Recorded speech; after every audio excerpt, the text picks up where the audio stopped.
Buenas tardes España, buenos días Latinoamérica, bienvenidos al webinar Inteligencia Artificial y Creatividad. Espero que disfrutéis el webinar y que os resulte interesante. El webinar funciona de la siguiente manera: es una exposición de 30 minutos y luego un turno de 15 minutos para responder las preguntas que tengáis, que podéis ir haciendo a lo largo del webinar o al final del mismo. Mi nombre es Antonio Orbe, soy el director del máster de Empresas Digitales de Lead Learning, máster muy interesante y al que os animo a echar un vistazo y a acudir si es que os parece oportuno. También soy autor de un libro, Una mirada al futuro, que también os animo, sobre cómo la tecnología influye en la sociedad, en el empleo y cómo está cambiando nuestra vida. Y estoy encantado de estar aquí con vosotros. El webinar es inteligencia artificial y creatividad. Ambas cosas tienen dificultades a la hora de ser definidas. ¿Qué es la inteligencia artificial? ¿Qué es la inteligencia? ¿Qué es la creatividad? Y solo la parte de las definiciones ya es bastante compleja.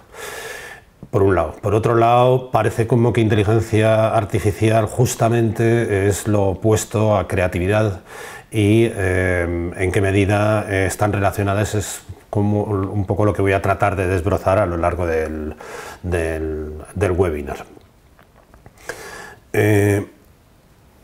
Entendemos por inteligencia artificial pues un fenómeno que lleva décadas existiendo y que en los últimos años ha tenido una enorme relevancia, está teniendo, y es un fenómeno que no para de crecer. El problema, como digo, es definir los conceptos, definir qué es inteligencia artificial. Siquiera la definición de inteligencia no es algo sencillo de hacer.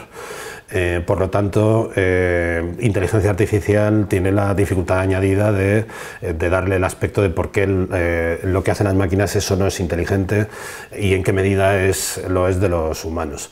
Realmente el problema a la hora de trabajar con las máquinas y con los humanos es que las máquinas sabemos muy bien lo que hacen, pero definir con propiedad lo que hacemos los humanos es mucho más complejo. No sabemos muy bien cómo funcionamos y, como veréis, es una de las partes complicadas de la definición. Por utilizar alguna definición, alguna tendría que usar. Marvin Minsky es uno de los padres de la inteligencia artificial y de la computación en general, junto con John McCarthy. Y Marvin Minsky hizo una definición de inteligencia artificial que dice: la inteligencia artificial es la ciencia de hacer máquinas que hagan cosas que requerirían inteligencia si las hicieran los hombres. Bueno, no es una buena definición porque incluye lo definido dentro de la definición. Inteligencia artificial es lo que requeriría inteligencia si las hicieran los hombres. Realmente casi la cuestión más importante es los aspectos prácticos. ¿En qué medida lo que hacen las máquinas parece que es inteligente? John McCarthy dijo una cosa que también es muy importante, que es: tan pronto como funciona, nadie más le llama inteligencia artificial. Y tendemos a reclasificar todo lo que hace una máquina como que no requiere inteligencia. Y este es un concepto muy importante, porque podemos decir que las máquinas no son inteligentes o que sí son inteligentes, y nos podemos estar en el debate durante mucho tiempo. Pero realmente cada vez hay más cosas que hacen las máquinas que nosotros considerábamos inteligentes. Sin embargo, como dice McCarthy, en cuanto ya funciona y lo hacen las máquinas, ya no le llamamos inteligencia artificial, incluso ya no le llamamos inteligencia. Por ejemplo, y aparecerá más adelante, el ajedrez. Parece que el ajedrez es, por definición, un fenómeno que requiere inteligencia. Se supone que los ajedrecistas son inteligentes y que hay que ser inteligente para jugar al ajedrez. Sin embargo, desde el momento en el que las máquinas superaron a los humanos, pues ya no nos parece tan inteligente lo del ajedrez. Y así con cada nueva función. Una función que consideramos que es meramente humana e inteligente, en el momento en que la hacen las máquinas, pues ya a lo mejor ya no lo consideramos tan inteligente y tampoco le llamamos inteligencia artificial. Uno de los ejemplos que más me gusta usar es el del reconocimiento de voz. El reconocimiento de voz es algo muy complejo para los humanos. Ocurre que cuando hablan en un idioma distinto o en tu propio idioma con un acento distinto o en unas condiciones sonoras complicadas, no entiendes bien lo que te están diciendo. Ese reconocimiento de lo que el otro está diciendo es una cosa muy compleja. Durante décadas los ordenadores los fabricantes de software trataron de conseguir software de inteligencia artificial que reconociera la voz. Y era una tarea imposible, era extremadamente complicado. Sin embargo, desde hace 4 o 5 años el software está siendo cada vez más capaz de reconocer la voz. Ahora le hablamos a los móviles, el móvil reconoce nuestra voz, traduce de voz a texto y ya no lo consideramos inteligencia artificial, ya no nos parece tan difícil. Al fin y al cabo es reconocer la voz, no es una cosa que sea tan complicada. Pues sí, es muy complicada, ha sido enormemente complicada para los ordenadores, solo que desde el momento en el que lo hacen ya no le llamamos inteligencia artificial. Así es que tendemos a reclasificar todo lo que hace una máquina como que ya no requiere inteligencia. El propio John McCarthy hablaba del principio de la inteligencia artificial como el niño en la bicicleta, le llamaba la época de mira mamá sin manos. Se trataba de hacer cada vez más cosas que las máquinas pudieran hacer de forma autónoma solas sin la intervención humana. De modo que inteligencia artificial no es un concepto nada fácil de definir, como no lo es el de inteligencia. Quiero resaltar que a lo largo de la charla no voy a referirme a la inteligencia artificial en sentido estricto, como estoy haciendo ahora, sino un sentido amplio, todas las herramientas que tienen que ver con la ayuda a los humanos, no solo inteligencia artificial, que a lo mejor tendrían que ser exclusivamente machine learning, es decir, aprendizaje y cosas de este estilo. No, voy a referirme en general a todo tipo de herramientas. La complicación es si nosotros utilizamos los psicólogos utilizan, por ejemplo, las pruebas de los laberintos para los ratones para saber si son inteligentes o no. Si el ratón tarda tanto en salir, si le damos, si tiene intentos previos, se lo ha aprendido, si le damos una droga va más despacio, si le provocamos una situación de estrés el ratón lo hace peor. Es decir, la prueba del laberinto para los ratones es una prueba típica de inteligencia para los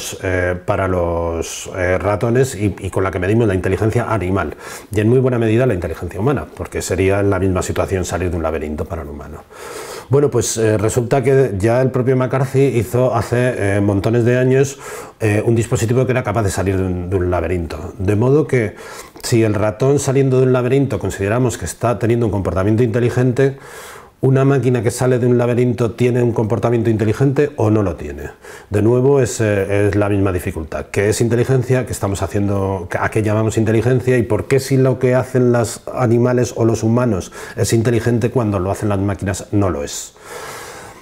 De modo que quizás sea muy interesante referirnos al resultado. Es decir, si el resultado parece inteligente o es parecido a lo que nosotros estamos haciendo, deberíamos de llamar inteligencia a lo que están haciendo las máquinas. Y a lo mejor sería una forma de definir la inteligencia artificial. Del otro lado, tenemos la creatividad y la intuición. Parece como que la inteligencia artificial es algo de las máquinas, la creatividad e intuición es algo meramente humano. Digamos como lo más superior de las facultades humanas. Estas definiciones, las 3 primeras, están sacadas de la Wikipedia para que veamos un poco qué estamos considerando como creatividad. Creatividad es la capacidad de generar nuevas ideas o conceptos de nuevas asociaciones entre ideas y conceptos conocidos que habitualmente producen soluciones originales. Soluciones. Al final estamos hablando de soluciones. El resultado final es el que nos está interesando. La creatividad es una habilidad típica de la cognición humana, presente también hasta cierto punto en los primates superiores y ausente en la computación algorítmica. De modo que, según la Wikipedia, una característica de la creatividad es que no está en los algoritmos. Bueno, veremos que esto no es muy cierto, es por lo menos muy para poner en duda. Precisamente los algoritmos cada día más tienen soluciones que podríamos llamar creativas. El siguiente punto dice: no se sabe de qué modo difieren las estrategias mentales entre el pensamiento convencional y el creativo. pero la cualidad de la creatividad puede ser valorada por el resultado final. De nuevo, el resultado final. No sabemos cómo funciona. No sabemos cómo funciona, pero nos importa el resultado. Resulta que el cuadro parece muy novedoso y, por lo tanto, que conlleva una gran creatividad. ¿Cómo se ha producido el proceso mental en el pintor para producir el cuadro? No lo sabemos, ni idea. Hay aproximaciones psicológicas, pero es una enorme duda. Por lo que nos fijamos en el resultado final. Y si nos estamos fijando en el resultado final, el proceso nos puede parecer relativamente indiferente. Y si las máquinas generan el mismo resultado final, ¿por qué es creatividad en los humanos y no es creatividad en las máquinas? Relacionado, aunque no igual, está el concepto de intuición, que es la habilidad para conocer, comprender o percibir algo de manera clara e inmediata sin la intervención de la razón. Inmediata quiere decir sin intermediación, es decir, sin intermediación de la razón. Podemos tener un pensamiento lógico y yo puedo planificar, salgo de aquí, cojo mi coche, lo arranco, voy, cruzo mi ciudad, llego a mi casa. Eso es un pensamiento, digamos, razonado. La intuición es algo que no sigue ese proceso. De alguna manera es algo que percibimos súbitamente, el eureka de lo he entendido y no sé cómo, no sé cuál ha sido el proceso. Así es que si establecemos unas características de la creatividad y la intuición, vamos a ver algunas de ellas. Una es, no sabemos cómo funciona el proceso mental. El proceso mental del razonamiento lógico sí sabemos cómo funciona, pero el de la creatividad y el de la intuición no sabemos cómo funciona. ¿Qué es lo que ocurre en nuestra mente cuando generamos esas soluciones creativas? No lo sabemos. Por lo tanto, las juzgamos por los resultados. El resultado es que es una canción muy original, en la que parece que ha habido mucha creatividad. No sabemos cómo ha ocurrido, pero vemos, nos fijamos en el resultado final precisamente porque no sabemos cómo ha ocurrido. El proceso mental conlleva pasos irracionales e inconscientes, y esto también es una parte absolutamente fundamental. No sabemos qué es lo que está ocurriendo, pero sí sabemos que muchas de las cosas que ocurren en nuestra cabeza son inconscientes, irracionales. De repente vienen a la conciencia, de repente nos aparecen en la conciencia algo que estaba trabajándose de una manera inconsciente dentro de nosotros. Y por desconocidas tienen un aura misteriosa. Así es que el proceso creativo, el proceso de intuición es misterioso. Probablemente lo es porque desconocemos cómo funciona. Si llegáramos a ser capaces de establecer todos los procesos, todos los mecanismos para encontrarlo, sabríamos cómo funciona. Así es que, en concreto, la intuición podría definirla, esto es una definición mía, como un proceso mental con múltiples pasos inconscientes que usa recursos existentes, que estaban ahí, ideas, es decir, no hay nada nuevo, ideas, conceptos, imágenes, recuerdos, sensaciones, algo que existía, los combina para producir resultados novedosos. Los resultados novedosos a veces son buscados, pero a veces son repentinos, nos sorprende el resultado y con frecuencia sorprenden al propio sujeto.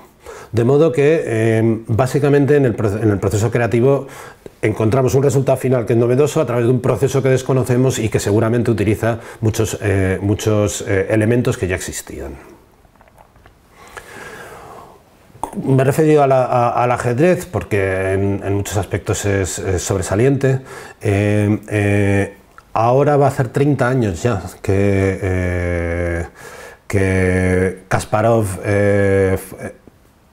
20, perdón, que Kasparov fue vencido por Deep Blue, el ordenador de IBM contra el que perdió. Y bueno, como he dicho, el ajedrez es un juego muy complejo, no es un juego resuelto, ni siquiera las máquinas tienen ninguna posibilidad en la actualidad de resolver el juego por completo. Pero considerábamos que era algo extremadamente complejo y que requería inteligencia, también creatividad, también intuición. Bueno, pues la máquina ganó al campeón del mundo. Desde entonces los ordenadores juegan mucho mejor al ajedrez que los grandes maestros. Kasparov no le gustó nada aquello y entonces en unas declaraciones, una de ellas decía: en lugar de un ordenador que pensaba y jugaba al ajedrez como un ser humano, con la creatividad y la intuición humanas, consiguieron uno que jugaba como una máquina, evaluando sistemáticamente 200 millones de posibles movimientos por segundo y ganando por pura fuerza bruta. Bueno, es lógico que Kasparov se enfadara, perdió el trono humano frente a las máquinas, pero la frase está un poco llena de inconsistencias, ¿no? ¿Por qué iba a pensar o jugar como el ser humano? Hemos visto que una parte esencial del asunto es el resultado final. Y invoca la creatividad y la intuición humanas, como si supiéramos qué es lo que está pasando dentro de nuestra cabeza cuando vamos a mover la reina. Algunas de las cosas las sabemos y otras montones de ellas no. Evaluando sistemáticamente 200 millones de posibles movimientos. Bueno, nosotros hacemos un enorme ejercicio mental cuando estamos jugando al ajedrez o resolviendo cualquier problema. También en nuestro caso, como en la máquina, usamos fuerza bruta. Porque todo el proceso intuitivo probablemente es mucha fuerza bruta, de comparar infinidad de elementos que tenemos previamente en nuestras cabezas. Y yendo ya un poco más a algunos de los áreas donde la creatividad más se muestra, voy a empezar por los juegos. Típicamente con los juegos las máquinas han ido mejorando los juegos y así se consideran tres tipos de juegos según la inteligencia artificial. Aquellos en los que el rendimiento de la máquina es malo, en los que es experto y en lo que es superhumano. Superhumano es que ya ha ganado a los humanos y siempre les va a ganar. A la vez, además, existen juegos resueltos y juegos sin resolver. Las damas es un juego resuelto, en cualquier posición del tablero de damas sabemos cómo va a acabar, pero no en el ajedrez, por ejemplo, o en otros juegos. Bueno, el ajedrez, las damas, el Otelo o el Scrabble son juegos en los que la máquina ya tiene un rendimiento superhumano, mejora y lo hace mejor que los humanos en todas las situaciones, en cualquier caso. Muy recientemente, en un juego que se consideraba mucho más complejo, Go, una máquina, AlphaGo, ganó al campeón del mundo de Go. Es decir, allí donde vamos, las máquinas van mejorando su rendimiento hasta ser superhumano y en cantidad de casos lo consiguen. Decimos, bueno, podríamos decir, bueno, es que esto realmente, como lo hacen las máquinas, ya no es tan inteligente o no requiere tanta inteligencia, lo que decíamos al principio. Y si nos vamos a un juego como el póker, donde realmente no solo es eso, un conjunto de posiciones y un conjunto de cálculos matemáticos, sino que podemos mentir o echar faroles. Bueno, pues resulta que hace poco una máquina acaba de jugar en un juego concreto, en una modalidad concreta de póker, acaba de ganar a los mejores jugadores de póker del mundo, siendo capaz de mentir y echar faroles y considerar los faroles y las mentiras de los otros jugadores. También ahí las máquinas lo están haciendo. Y otro ejemplo muy interesante son las máquinas que aprenden a jugar. En concreto, una máquina aprendió a jugar a los videojuegos de Atari. Esto es interesante por lo siguiente, porque no les dijeron a la máquina cuáles eran las reglas del juego. Había solamente dos inputs para la máquina. Uno era los píxeles de la pantalla, como veis ahí en la foto, los píxeles de la pantalla, y la otra era el resultado final, ganas o pierdes, la puntuación que vas teniendo. Y la máquina fue encontrando las reglas de juego y fue aprendiendo a jugar y cada vez mejor, y por ejemplo en este juego fue capaz de entender que si hacía un agujero entre las barras y subía la bola a la parte de arriba, tenía muchas más probabilidades de ganar. Bueno, esto es lo que se llama aprendizaje no supervisado. No hay un ser humano que está supervisando el aprendizaje de la máquina, sino que la máquina aprende solamente dándole el resultado final. Quizá de las bellas artes la música es la que más ha estado influida y en contacto con las máquinas desde el principio de los tiempos, por varias razones. Una de ellas es que es un fenómeno de masas y por lo tanto hay mucho dinero y hay mucho interés, y otra es que es un arte muy matemática y por lo tanto muy fácil o más probable para ser utilizada por los ordenadores. Bueno, esto es una especie de historia de la relación de la música con las máquinas, no exactamente inteligencia artificial, hay veces que sí, hay veces que no, pero con las máquinas. En principio, la grabación y amplificación, desde que empezamos a grabar la voz humana y luego los instrumentos, y luego la amplificación, y para poder ir a conciertos y que sonara muy más alto.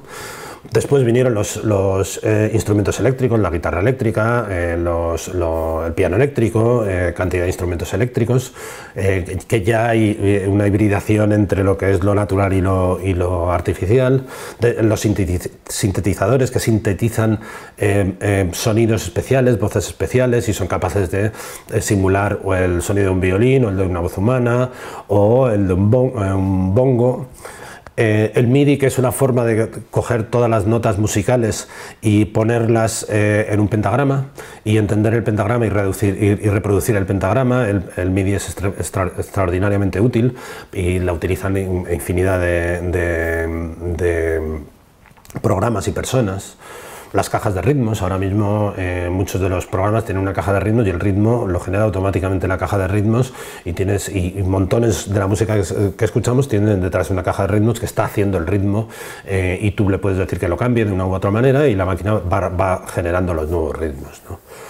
Cuando lo que quieres es componer un programa entero, una canción entera, con todos los instrumentos, tienes programas que se llaman secuenciadores, como Pro Tools, en los que tú eres capaz de ir poniendo todos los instrumentos, ir dándole el compás, quitando unos, poniendo otros, en cada uno de los, silenciándolos, amplificándolos, cambiándoles la modulación, y un conjunto de cosas que puedes hacer con los secuenciadores, que son elementos clave e imprescindibles ahora mismo para hacer muchos de los tipos de música que se hacen. Naturalmente, si quieres hacer una improvisación flamenca con guitarra, no estás usando nada de todo eso, pero otros muchos sí lo están usando. No solo eso, también recomendadores como el hecho de Spotify, o todos que te hacen listas para ti según tus preferencias, y que utilizan herramientas de inteligencia artificial como Big Data, que son capaces de saber cuáles tus preferencias por todo lo que has escuchado y hacen una recomendación específica para ti. Las recomendaciones son parte esencial no solo de los instrumentos, de los programas de música, también para comprar en tiendas o coger un seguro, o otras muchas cosas, pero la parte de recomendar qué es lo que te interesa a ti tiene mucho de inteligencia artificial. Mejora de voz. Bueno, hay disponible un conjunto de vídeos en YouTube que están aquí referidos. En el caso de la mejora de voz, hay una herramienta que se llama Autotune, que lo que te permite es tú cantas mal, y la herramienta es capaz de ajustar las notas en las que has desafinado para afinarlas. Es un cuento de hadas.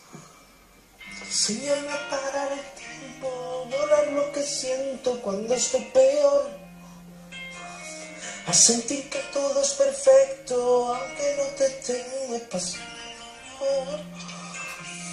Nunca aprendí a olvidar tus labios, negar que te amo y que sin ti soy mejor. Los resultados son sorprendentes, y prácticamente, no la mayoría, pero una gran parte de los cantantes modernos utilizan en sus grabaciones herramientas como la de Autotune. Y si vamos a las composiciones, dice, bueno, pero es que la composición es algo genuinamente humano. Bueno, no. Podéis ver en los vídeos de David Cope, estos ya tienen unos años, como él generó una herramienta que creaba melodías al estilo de Bach, al estilo de Beethoven, al estilo de Mozart. Tal eran así las melodías que, volviendo a lo que decíamos, el resultado, las cantatas de Bach eran indistinguibles para un público experto de las auténticas cantatas de Bach. Recientemente otro software ha creado nuevas partituras basándose en Bach, que se llama Deep Bach.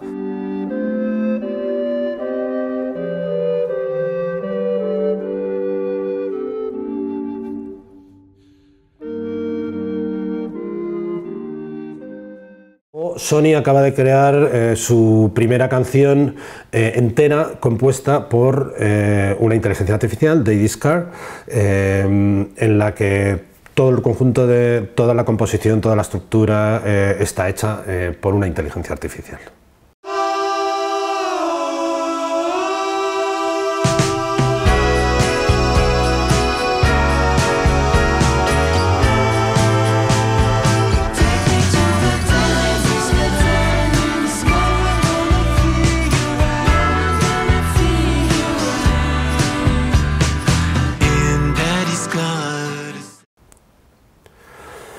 El lenguaje realmente es la gran frontera de los ordenadores. Queremos ordenadores que sean capaces de utilizar el lenguaje, de entender el lenguaje humano. El lenguaje humano es extraordinariamente complejo para nosotros mismos y para las máquinas es un desafío que en multitud de casos es insuperable hoy.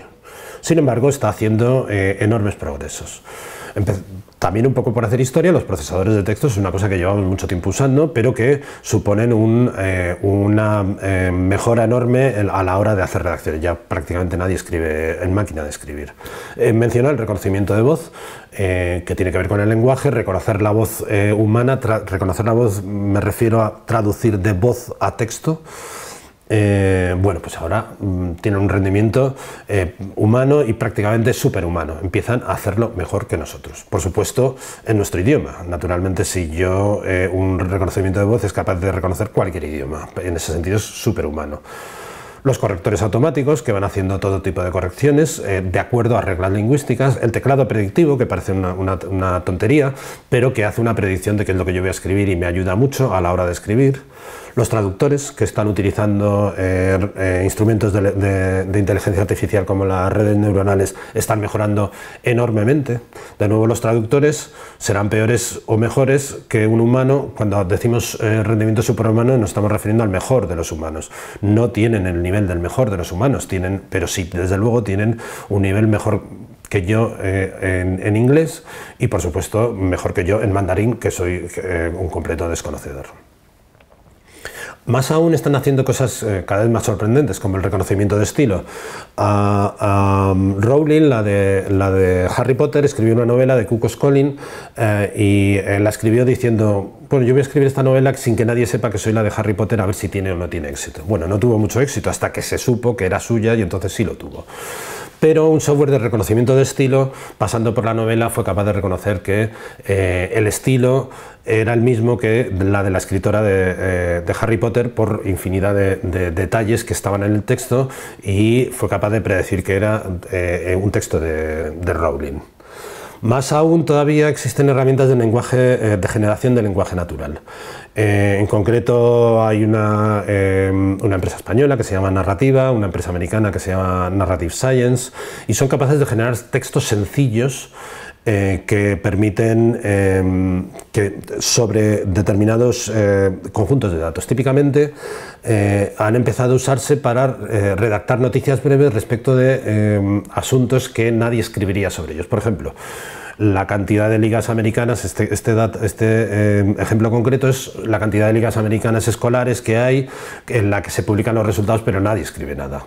Bueno, pues la máquina es capaz de generar un texto como el siguiente basado en unos resultados. Wisconsin parece estar en el asiento del conductor camino de la victoria, ya que gana 51-10 después del tercer tiempo. Wisconsin aumentó su ventaja cuando Russell Winslow encontró a Jacob Peterson y logró un touchdown de 8 yardas poniendo el marcador 44-3. Utilizando algunos datos del estilo de los nombres de los jugadores, quién hizo el tanteo y cómo iban, es capaz de generar un texto de este estilo. Bueno, no es un texto literario, ni es una cosa maravillosa, ni nada, pero da una idea de que poco a poco somos capaces de ir haciendo textos generados totalmente por las máquinas basados en exclusivamente datos. Hay otras áreas, la fotografía típicamente. El reconocimiento de caras es algo que muy complejo también, que los humanos somos sobresalientes en el reconocimiento de caras. Bueno, no los humanos, realmente el área de reconocimiento de caras humana es muy parecida a la de los macacos si nos separamos evolutivamente hace 30 millones de años. Es decir, los primates también tienen un área de reconocimiento de caras muy potente. Bueno, pues ahora están en las máquinas empezando a hacer el reconocimiento de caras. No tienen un rendimiento superhumano porque nosotros somos capaces de reconocer las caras con distinta iluminación, en distinta orientación, con sonrisas, sin sonrisas, si la cara si se ha despertado y tiene sueño, pero cada vez más las máquinas están haciendo reconocimiento de caras. Y luego otras herramientas de retoque fotográfico tipo Photoshop, como vemos en la imagen, son capaces de hacer cosas sorprendentes, quitar los granos, la reducción de ojos rojos. La reducción de ojos rojos pues parece que es una tontería hacerla, de nuevo, porque son capaces de hacerla las máquinas. Hace 15 años la reducción de ojos rojos era algo que podríamos considerar imposible para las máquinas. Bueno, pues infinidad de herramientas lo están haciendo. Si nos vamos a la pintura, aquí hay varios ejemplos. Reconocimiento de estilos pictóricos, abajo a la izquierda, bueno, pues hay un software que es capaz de analizar muchas obras de arte y establecer, digamos, las conexiones entre ellas y establecer, digamos, unas líneas y unas divisiones entre estilos pictóricos. Naturalmente uno puede discrepar del resultado, pero bueno, empiezan a hacerlo. A la derecha, arriba a la derecha tenemos el reconocimiento de bocetos. Esto hay herramientas online que se puede entrar y echarle un vistazo. Estas tienen además también machine learning, es decir, aprenden de ti cuando tú lo vas haciendo, tú vas dibujando y que según vayas dibujando va haciendo un reconocimiento y con lo que tú le estás diciendo va aprendiendo y va haciendo un reconocimiento mejor. Así para reconocer bocetos de cosas tan sencillas, ¿no? En medio el Cristo de Goya, el cuadro más original para las máquinas. Bueno, pues después de leer, de ver un montón de pinturas y utilizando un conjunto de algoritmos, llega a esta conclusión que tú puedes decir, bueno, pues no estoy de acuerdo en absoluto, pero también es un buen ejemplo, ¿no? Y por último, abajo a la derecha, directamente es una pintura hecha por ordenador por completo, al estilo Rubens, creo, y es por completo hecha por ordenador, con un sistema de impresión 3D, y es un cuadro hecho íntegramente por una máquina al estilo de un pintor. Y voy terminando, no solo aquí, otras artes. Chef Watson es basado en el software Watson de IBM. Chef Watson es un software que es capaz de mezclar ingredientes de cocina y hacer recetas de cocina novedosas, creativas, distintas, nuevas. Otra cosa es que resulten agradables o que digas, pues no me gusta nada.